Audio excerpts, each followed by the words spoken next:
ഇന്നിപ്പോൾ ഞങ്ങൾ എങ്ങനെ ഇഡ്ഡലി ഉണ്ടാക്കാമെന്ന് നോക്കിയാലോ. ഇങ്ങനെ മാത്രമല്ല കേട്ടോ, പച്ചരിയും കൊണ്ടും ഞങ്ങൾ ഇഡ്ഡലി ഉണ്ടാക്കാറുണ്ട്. ഇത് ഞങ്ങളുടെ സ്പെഷ്യൽ ഇഡ്ഡലിയാണ് കേട്ടോ. അപ്പോൾ അതിനാവശ്യമായിട്ട് ഉഴുന്ന് നല്ലപോലെ കുതിർത്തിട്ട് നല്ല വെള്ളത്തിൽ അരച്ചെടുക്കണം കേട്ടോ. പിന്നെ നമ്മൾ ജാറ് കഴുകിയ വെള്ളമൊക്കെ അതിലേക്ക് ഒഴിച്ച് നല്ല ലൂസാക്കി എടുക്കുക.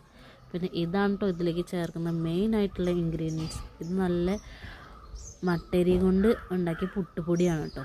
ഈ പുട്ടുപൊടി അതിലേക്ക് ചേർത്തിട്ട് നല്ല പോലെ ഇളക്കി ഉപ്പിട്ടിട്ട് മാറ്റി വയ്ക്കുക. പിറ്റേ ദിവസം ആകുമ്പോഴേക്കും ഇതുപോലെ നല്ല പൊന്തി വന്നിട്ടുണ്ടാവും കേട്ടോ.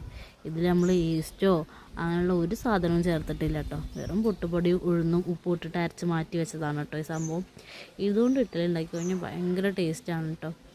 ഇങ്ങനെ ഉണ്ടാക്കിയെന്ന് വിചാരിച്ചിട്ട് സോഫ്റ്റിനൊന്നും ഒരു കുറവും ഇല്ല കേട്ടോ. ഇത് ഇപ്പോൾ കണ്ടില്ലേ, നല്ല റെഡി ആയിട്ട് കിട്ടിയിട്ടുണ്ട്. ഒന്ന് ചൂടാറിയിട്ട് എടുത്തു കഴിഞ്ഞാൽ നല്ല വിട്ട് പോരും കേട്ടോ. അതിൻ്റെ സോഫ്റ്റ് നോക്കിയൊക്കെ ഇത് മസ്റ്റ് ട്രൈ ആണ്. ഇങ്ങനെ ചെയ്തവരൊന്ന്